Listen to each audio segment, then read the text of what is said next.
Parliament was rocked to its very core this week when ANC heavyweight and party chairperson Gwede Mantashe dropped a political bombshell no one saw coming. In a fiery address that left the chamber gasping in disbelief, Mantashe openly called President Cyril Ramaphosa corrupt, shattering the carefully polished image the ANC has tried to uphold around its embattled leader. What was supposed to be a routine parliamentary session suddenly turned into one of the most dramatic confrontations of the year, with the ruling party now staring at a crisis of credibility. According to witnesses inside Parliament, tensions were already running high. The opposition had spent most of the morning hammering Ramaphosa on the Phala Phala farm scandal, the collapsing economy, and allegations of misuse of state resources. But no one expected Mantashe, long considered one of Ramaphosa's staunch allies and defenders, to suddenly turn the guns on his own president. With his trademark bluntness, Mantashe accused Ramaphosa of sitting at the helm of corruption while pretending to be the face of renewal. The words hung in the air like a thunderclap. For years, Ramaphosa has portrayed himself as the clean-up president, the man who would root out corruption after the Zuma years. But Mantashe's accusation struck directly at that image, suggesting that the rot has not only continued under Ramaphosa's leadership but that the president himself is implicated. MPs erupted, some clapping and cheering, others shouting in outrage, while ANC members sat stunned, unable to believe what they had just heard from one of their most senior leaders. Ramaphosa, visibly shaken, attempted to maintain composure. He dismissed Mantashe's comments as reckless and unfounded and insisted that his government remains committed to fighting corruption. Yet, the damage was already done. For the first time, a high-ranking member of his own inner circle had openly accused him of the very crime his presidency claims to be battling.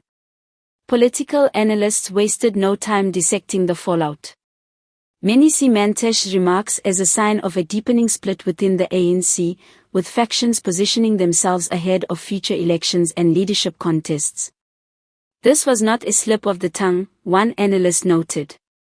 Mantashe is a seasoned politician. When he calls the president corrupt in front of the nation, it is calculated. It signals that the cracks in the ANC are wider than anyone imagined. Opposition parties, meanwhile, seized the moment with glee.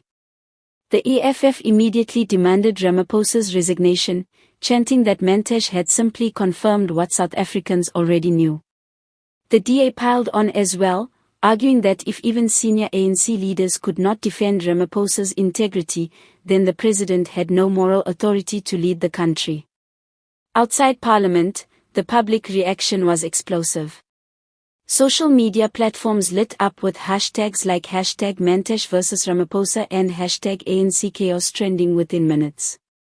South Africans, weary of endless scandals and political infighting, expressed shock, anger, and in some cases, grim satisfaction. When your own comrade calls you corrupt, you know the truth is out, one user tweeted. For Ramaphosa, the implications are dire.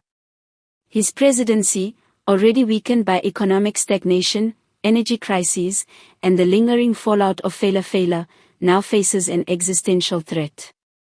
Can he survive when even his allies are turning against him?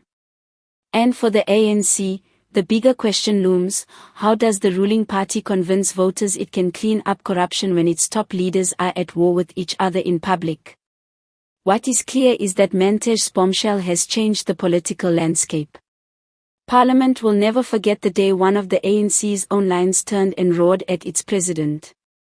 Whether this was the spark that ignites Ramaphosa's downfall or merely another episode in South Africa's turbulent politics remains to be seen, but one thing is certain: the ANC's house is on fire, and the flames are only getting higher.